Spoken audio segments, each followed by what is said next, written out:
Olá, meu amigo concurseiro ou minha amiga concurseira. Olha só que legal, nesta aula vamos estudar as proposições do tipo todo, algum e nenhum. Por exemplo, todo brasileiro é sofredor. Ou nenhum brasileiro é sofredor. Ou algum brasileiro é sofredor. Gente, é esse tipo de proposição que nós vamos estudar porque elas são muito cobradas em concursos. Aí nós temos que saber a equivalência para cada uma delas e negação para cada uma delas. Por quê? Porque é muito importante que vocês saibam negá-las ou saibam a equivalência, que é trocar ela, mas que tem o mesmo sentido lógico, que é aquele de verdadeiro ou falso. Essas daqui também possuem verdadeiro ou falso. Então, se você não lembra como que é a tabela verdade de todos esses dessas proposições, não só dessas, como de todas as outras, da condicional, bicondicional, a negação, também é uma proposição que pode ser negada de verdadeiro, vira falso. Também nós temos a conjunção e a disjunção, os dois tipozinhos da disjunção. Se você não lembra de tudo isso, nós temos uma aula justamente falando sobre esses casos de proposições. Mas naquela aula nós não envolvemos do tipo todo, algum e nenhum. Isso daí nós vamos ver aqui, ok? Então, vamos dar início falando o seguinte, são tudo desse tipo. Grave na cabeça de vocês o seguinte, todos A são B, nenhum A é B, alguns A são Bs e alguns A não são Bs. São esses quatro tipozinhos, então, que nós devemos estudar para vocês pensarem no seguinte, poxa, ou vai ser desta forma, ou desta, ou desta, ou desta daqui. Dentre essas quatro, vocês têm que lembrar o quê? O que é universal e o que é particular. Como assim? Isto que eu trago para vocês aqui. Então vamos pensar no seguinte, as proposições são ditas universais, nós temos para a afirmativa que é todo A é B.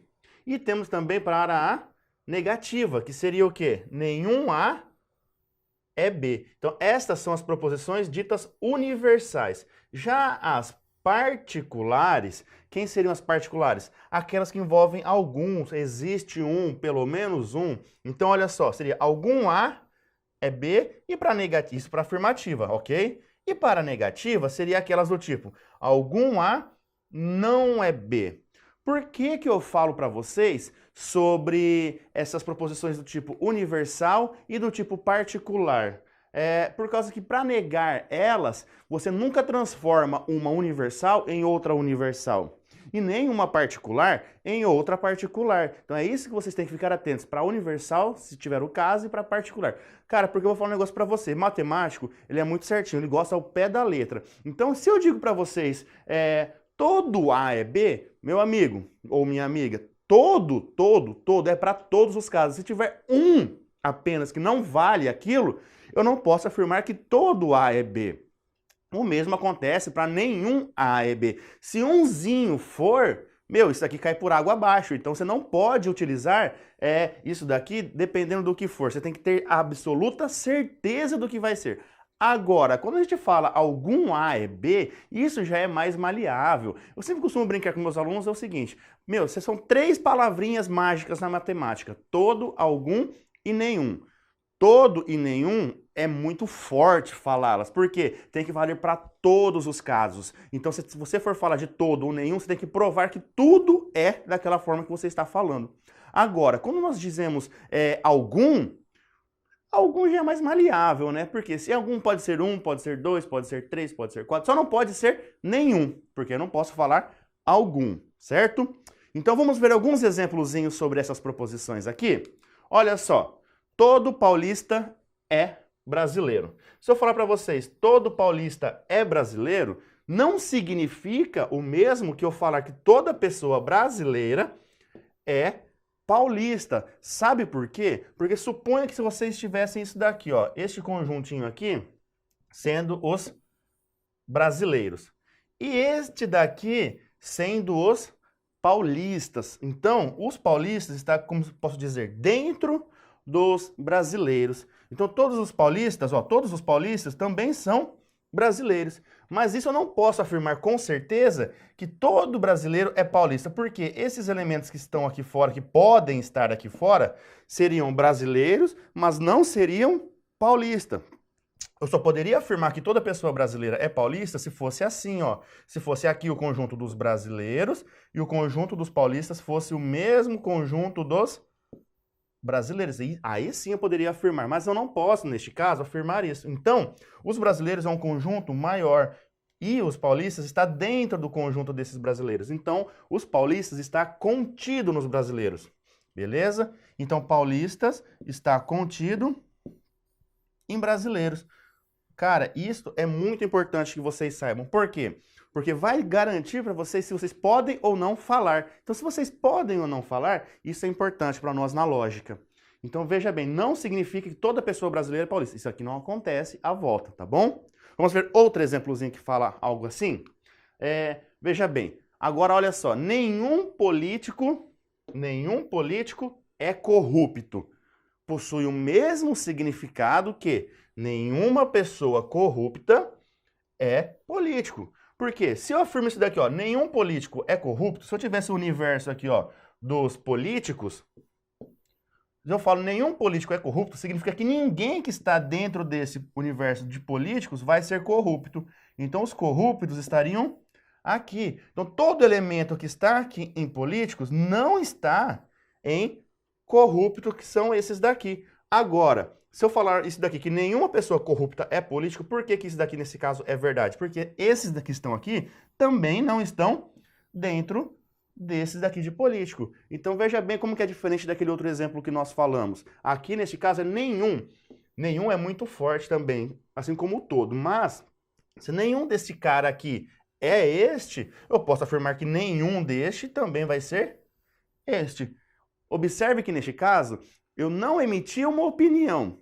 Como assim não emiti uma opinião? Não falei, eu não sei se político é corrupto ou se político não é corrupto. Eu não quero entrar nesse detalhe. O que eu quero que vocês saibam é o quê? O que está escrito. E o que está escrito aqui é o quê? Que nenhum político é corrupto. Então, isso significa que todo mundo do conjuntinho de cá não está lá. Então, não tem ninguém que esteja nos dois ao mesmo tempo. Essa interseção entre eles é vazia, tá bom? Então, por isso que eu posso afirmar isso daí.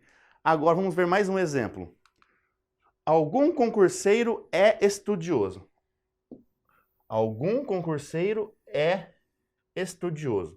É o mesmo do que eu posso dizer, sendo alguma pessoa estudiosa é concurseira. Não sei se todos os concurseiros são estudiosos e isso eu não posso afirmar. O que eu sei é que algum concurseiro é estudioso. Então, pelo menos um concurseiro é estudioso. Então, se eu tenho o universo meu aqui, o meu conjunto dos concurseiros, eu vou ter aqui o conjunto dos estudiosos.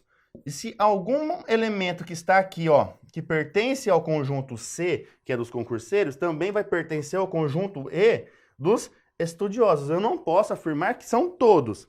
E não posso também afirmar que não é nenhum, porque pelo menos um nós teremos. Agora, alguma pessoa estudiosa é concurseira. Por que que isso daqui é o mesmo? Porque se eu pegar estes elementos que estão aqui também nos estudiosos, também estão presentes onde? Nos concurseiros. Então, essa interseção entre esses dois conjuntos aqui fala isso para nós, que algum concurseiro é estudioso ou também que alguma pessoa estudiosa é concurseira. Então, reparem no seguinte, a forma como que isso é dito. Vocês têm que analisar esta forma como que isso daqui está sendo dito. Eu não posso afirmar que nenhum A é B, mas eu posso saber que pelo menos um vai ser. Então, é isso que vocês têm que dar aquela sacadinha. Vamos ver mais um exemplo, então? Olha só. Algum animal não é réptil. Então, eu falo que algum animal não é réptil. Se eu fosse transformar para a nossa linguagem, eu não estou fazendo porque eu vou mostrar depois nas equivalências e negações. Seria o quê? Eu colocaria algum A não é B. Já já eu explico para vocês por que é importante vocês saberem fazer isso. Porque fica mais fácil de vocês gravarem, tá? Então, olha só. Não é o mesmo, isso não é o mesmo do que eu falar algum réptil não é animal. Por quê, pessoal? Veja bem, se algum animal não é réptil, não garante que algum réptil não é animal. Nós sabemos que o conjunto dos animais ele é muito maior do que o conjunto dos répteis. E nós sabemos também que todos os répteis são animais. tá? Então, por isso que eu tenho que pensar aqui que algum réptil não é animal, isso não é a mesma coisa que eu disser que algum animal não é réptil. Isso vocês têm que ficar atentos também, tem que saber fazer essa sacadinha para quê? Para se dar bem na hora de for resolver alguma questão de prova. Mas veja bem, o que mais cai em provas é isso que eu vou falar a partir de agora. Isso cai massivamente nas provas. É o quê? Será a equivalência desse tipo de proposição e depois nós vamos ver a negação desse tipo de proposição. Vamos iniciar então. Olha só, se você estiver desse tipo, ó, todo A é B. Gente, todo A é B, isto é equivalente a dizer o quê? Nenhum A não é B. Olha só, não é nenhum A é B, é nenhum A não é B. Isto sim que é a equivalência. Então, nenhum A não é B. Esta é a primeira equivalência do tipo todo A é B. Agora, se eu tenho nenhum A é B, nenhum A é B, é a mesma coisa que se eu tivesse dito para vocês, ou seja, é equivalente a todo A não é B. Repare que também tem a palavrinha não aí, não é todo A é B. Senão cairia nesta daqui. Seria o quê? Todo A não é B. Então tenho a mágica aqui, ó, do não. Então todo A não é B. E vice-versa. Quando fala vice-versa, pessoal, é o quê? Eu posso também sair de todo A não é B, é equivalente a eu falar o quê? Nenhum A é B. Isso que é para você dizer que é vice-versa, porque é uma equivalência. Então, tanto faz eu vir daqui e colocar esta, que está aqui, ou fazer a volta. Então, beleza. E o terceiro tipo de equivalência é algum A é B. Isso, ele é equivalente, fala para vocês, algum A é B. É equivalente a eu falar pelo menos um A é B. Ou ainda, existe um A que é B. Essa daqui é aquela famosa PEA. O que é PA? Pelo menos um, existe um ou algum. Então, esses três casos significam a mesma coisa. Pelo menos um, algum A, existe um A. Gente, falou em qualquer coisa disso aqui, diga-se que é equivalentes. Então, olha só, nós temos aqui esses casos de equivalência. Mas como que seria aplicado isso a exemplos? Vamos ver exemplos para cada um desses daqui, para vocês analisarem o que? A oração, como que fica escrita. Olha só, a primeira que eu vou dizer para vocês. Todo concurseiro é estudioso. Então, veja bem, todo concurseiro é estudioso. Agora, se eu for fazer uma equivalência para isso daí, é eu falar o quê? Nenhum concurseiro não é estudioso. Então, a equivalência de todo A, ó, todo A é B. É o quê? Nenhum A não é B. Esta que é a equivalência do todo com o nenhum. E poderia fazer ao contrário. Se eu tivesse partido de nenhum concurseiro não é estudioso, poderia dizer que é equivalente a todo concurseiro é estudioso. Então, aqui fica a critério de vocês fazer esta análise de como vocês quiserem.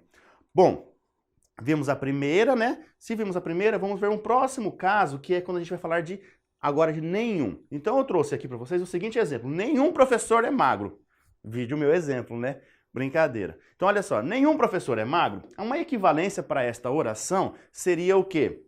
Todo professor não é magro. Então, vamos analisar escrevendo de todo A e B. Olha só.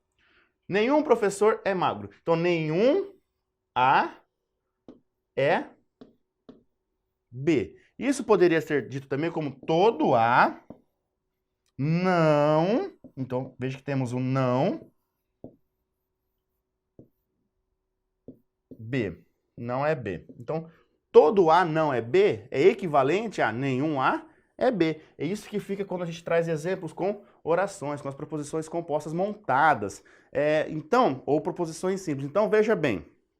Vimos esse outro exemplo de equivalência aqui, entre todo e nenhum. Gente, pensa, poxa, professor, mas a equivalência de todo vai ser nenhum. Mas repare que ele está falando que nenhum não. Nenhum A não. Então, gente, isso que é a equivalência. Não é falar que equivalência de todo é nenhum. Equivalência de todo é nenhum A não será B, tá bom? Então não confundam isso, que a equivalência de todo vai ser nenhum. Porque pensem vocês, poxa, se estão pegando todo mundo de um universo aí, de um conjunto, você acha que a equivalência dele vai ser nenhum elemento desse conjunto, desse universo? Cara, claro que não. Então por isso que ele enfia essa palavrinha aqui, não. Então é isso que vocês têm que ficar atentos, tá bom? Olha só o terceiro caso aqui das equivalências. Algum mamífero é voador. Gente, lembra que eu falei do algum, existe um e pelo menos um?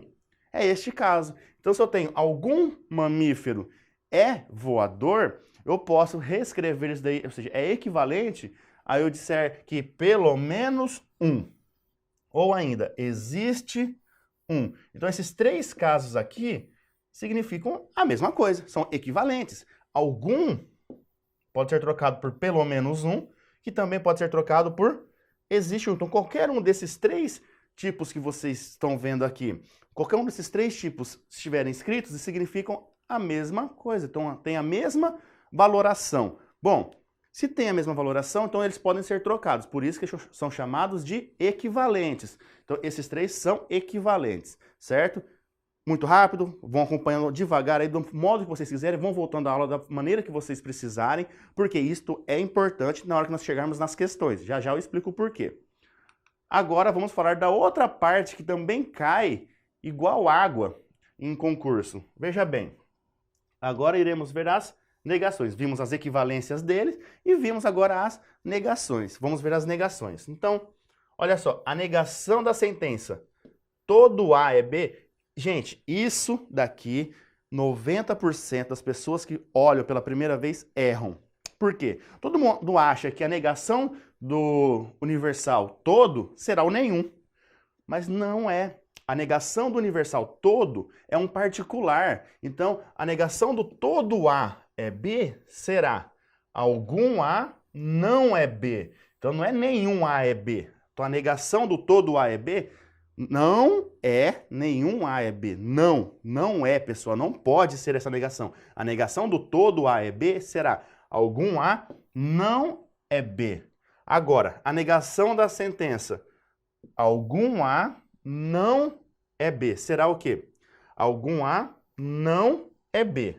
Será todo A é B. Se eu tenho todo A é B, eu vou dizer que algum A não é B. É a mesma coisa que nós vimos aqui, só que de trás para frente. Então, eu estou negando agora que algum A não é B. Então, se eu estou negando que algum A não é B, será o quê? Todo A é B. Observe que agora eu tinha aqui um particular, que era o algum, e transformei em um universal, que era o todo. Então, sempre vai ter esta troca de universal para particular, ou de particular para universal. E a última que nós vamos ver aqui, ó, a negação de algum A é B. Algum A é B, a negação... Tem diferença do de cima? Só cortando um pouquinho. Tem diferença? Claro que tem. No de cima está escrito algum A não é B. Aqui está escrito algum A é B. Então, a negação deste algum vai ser o quê? Nenhum. Se algum A é B, então nenhum A vai ser B. Tá bom? Então, olha só. Para negar todo, não é nenhum. Para negar todo, vira algum A não é. E para negar algum A é B, se torna o nenhum. E aqui eu escrevi vice-versa. Por quê? Porque pode ser também a negação do nenhum A é B, a negação desse carinha aqui, seria algum A é B. Então, olha só, observem o seguinte. Nessas negações, vocês têm que ficar atentos porque não é o achismo de vocês também. Então, para se negar o todo, é o pelo menos um. Ou seja, algum, existe um. Então, não é o nenhum, tá? Já coloque isso na cabeça de vocês de uma vez por toda e façam uma lavagem cerebral para tirar a ideia de todo para nenhum, para negar, tá bom? Vamos ver como que ficaria isso em sentenças? Vamos ver em orações, então. A primeira que eu trago para vocês é o seguinte. Todo concurseiro é estudioso. Todo concurseiro é estudioso pode ser o quê? Todo A é B. Se todo A é B, a negação disso daí, como que eu nego o todo? Não é o nenhum. Para negar o todo vai ser algum. Então seria o quê? Algum A, reparem, não. Algum A não é B. Ou ainda, em vez de algum, poderia ser o quê? Pelo menos um. Ou ainda, existe um. Então, poderia ser cada um desses três elementos aqui, ó. Algum, pelo menos um, existe um. Então, algum A não é B. Este é o primeiro exemplo para negação que eu trouxe aqui, do todo. Então, todo A é B? É. Algum A não é B. O outro tipo de negação dada em sentença seria o quê? Algum professor não é magro. Então, isso daqui seria o quê? Algum A não é B. A negação do algum, lembra, agora tem um particular. A negação do algum vira o quê? Um universal, que é o todo. Então, seria todo A é B. Isso aqui é como se fosse meio que a volta daquele anterior, né? Então, seria o quê? Todo A é B, então, para negar, ficaria algum A não é B, tá bom? Então, ou seja, se esse daqui fosse minha proposição dada, todo professor é B, se eu fosse negá-la, eu transformaria ela nessa daqui. Agora, se eu tenho essa daqui e quero negar, aí eu transformo nessa daqui. Então, veja bem como que fica em sentenças, em orações, tá? Isso é muito importante que vocês saibam nas orações, para fazer a troca deles, do todo, algum e nenhum, para negação e para equivalência. E o outro que eu trago aqui, ó, algum mamífero é voador. Gente, algum A é B. Então, eu tenho algum A é B. Como que eu vou negar algum? Algum A é B. A negação do algum, que é um particular, eu transformo em um universal, que é o nenhum. Então, nenhum A é B. Então, veja bem, cara, não é difícil também de vocês irem por pensamentos, por analogias, ter uma crítica dessas informações. Olha só, nenhum mamífero é voador. Então, se eu falo para vocês que nenhum mamífero é voador, vai existir um mamífero que seja voador? Não. Estou falando, nenhum mamífero é voador. Nenhum mamífero ser voador, isso é uma afirmação minha. Se eu quero negar isso que eu estou falando, eu vou falar o quê? Que pelo menos um mamífero é voador. Eu estou falando que nenhum, que não tem ninguém entre eles. Para negar isso daí que não tem ninguém, eu falo que pelo menos um é. Então é o que eu digo aqui, pelo menos um mamífero é voador. Ou existe um mamífero que é voador. E como eu escrevi aqui também, algum mamífero é voador. Tá bom? Então esses são os tipos das equivalências e das negações dessas proposições deste tipo, de todo, algum e nenhum. Eu trouxe dois exemplos aqui para nós analisarmos situação por situação. Vamos estudá-los então. Olha só, o primeiro exemplo que eu trouxe.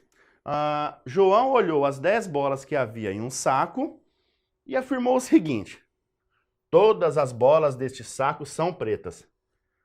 Olha só que legal. Sabe-se que a afirmativa de João é falsa.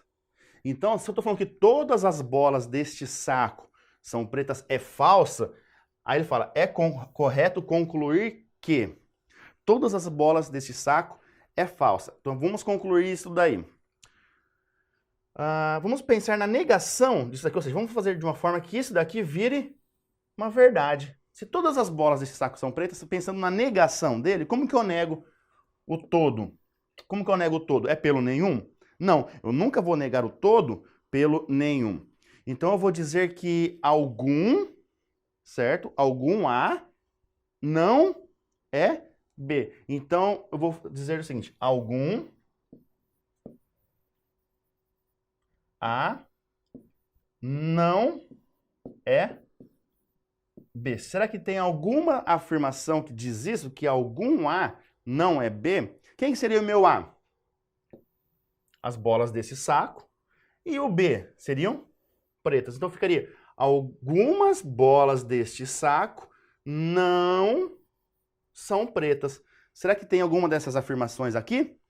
Pelo menos uma bola deste saco não é preta. Lembra que eu falei que pelo menos uma? Existe uma. Alguma é o mesmo significado? Então, aqui, ó, alguma bola deste saco não é preta. Esta aqui é a minha alternativa correta. Olha só, eu não posso falar que ela é branca. Poxa, isso daqui tá esdrúxulo. Por quê? Porque eu não posso trocar a cor dela. Eu não sei se tem branco ou se não tem. Apenas a informação que eu tenho é o quê? Que todas as bolas desse saco são pretas, é falsa. Se elas são amarelas, azuis, rosas, eu não sei. Quem dirá branca? Então eu não posso afirmar isso. Então por isso que essa alternativa E, ela está errada. Aí olha só, a C. Por que a C também vai estar errada? Vamos ver. Pelo menos uma bola deste saco é preta. Lembra que a negação de todas é algum, existe um, pelo menos um. Aí a primeira parte até que está correta, ó, pelo menos uma bola deste saco. Agora, a segunda parte que está errado. Teria que ser o quê? Algum A não é B. E aqui está dizendo que ele é B, que é preta. Então, pelo menos uma bola deste saco é preta. Isso daí eu não fiz a negação aqui, não coloquei o não aqui. Por isso que isso está errado. E a B? Pelo menos 9 bolas desse saco são pretas. Gente, eu não posso afirmar isso. Ele está falando que são 10 bolas. Ok, mas se são 9, 8, 7, 6, 5, não importa. Isso daí eu não tenho condições de descobrir. Então eu não posso afirmar desse daqui. Não posso dizer jamais isto. E veja bem, e o A poderia ser o erro mais comum que o candidato pode cometer. Que seria o quê? Nenhuma bola deste saco é preta. Só que a negação de todas não é nenhuma, é alguma. A não é B. Então, não posso falar que é nenhuma essa negação. Por isso que ela está errada. Veja bem, então, nós analisamos aqui o seguinte. Analisamos todas as situações, desde a B, a C, a D e a E. E aí concluímos que a correta seria a D pelo fato da negação disso que está falso ser verdadeiro. Se eu falo para vocês algo que é falso e nego aquilo que está sendo falso, eu transformo aquilo em uma verdade. Então por isso que era correto concluir aquilo, tá bom? Beleza? Filé do boi, né? Vamos ver o próximo exemplo então. Olha só, faça as leituras das frases a seguir, perdão. Primeiro, se todo A é B e todo B é C, então todo A é C. Olha só o seguinte, isso daqui, ó. Ele está falando que ó, todo A é B. Quem que é maior, o A ou o B? O B pode ser maior. Então eu tenho aqui o B e eu tenho aqui o A, porque todo mundo do A também vai ser B. Aí ele me fala o seguinte, todo mundo do B é C. Ou seja, o C ele é maior, pode ser maior que o B, e todos os elementos de B estão dentro de C. Então pode ser que o C esteja aqui, ó. Aqui seria o meu C. Então por quê? Porque o C está englobando o B. Tá bom? O B está contido no C. Agora, eu posso concluir então que todo A é C?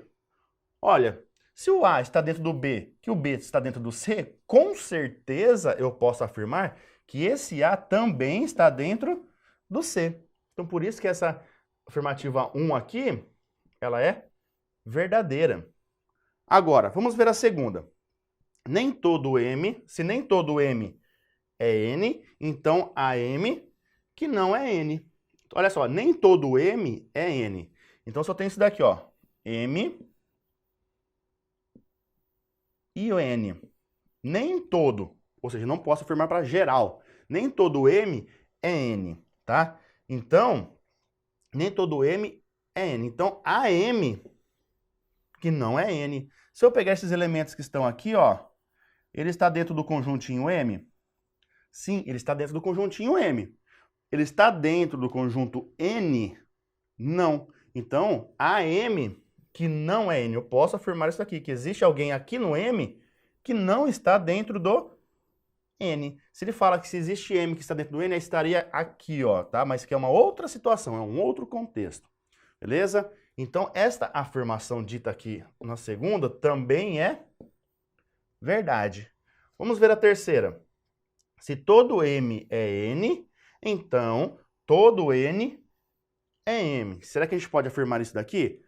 Vamos pensar em conjuntos novamente. Todo M é N. Então aqui eu tenho o N e aqui eu tenho o M.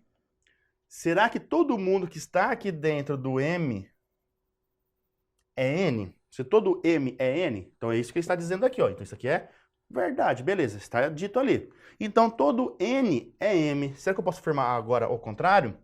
Se eu pegar um elemento que está aqui, ó, se tiver um elemento aqui, esse cara está dentro do N? Está. Mas ele está dentro do M? Não, não está. Então não posso afirmar com toda certeza o todo N é M. Então isso a gente não pode afirmar, isso daqui é falso. E a última? Essa última vai ser complicado para todo mundo, hein? Olha só. Se todo A é B, então todo M é N. O que paçoca tem a ver com milho?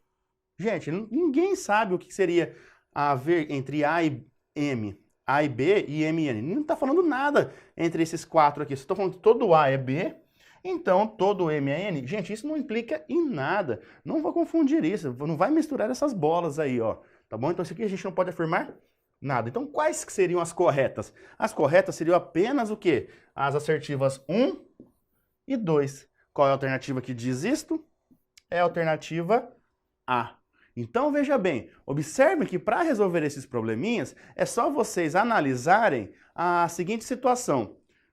Uma por uma, façam os conjuntinhos, que aí fica mais fácil para vocês, beleza? Então, olha só, visto isso, o que nós vamos ver agora? Agora vamos ver uma aula sobre a resolução de questões desses probleminhas aqui. Então, apenas a resolução de questões que mais caem em provas de concursos do Brasil, beleza?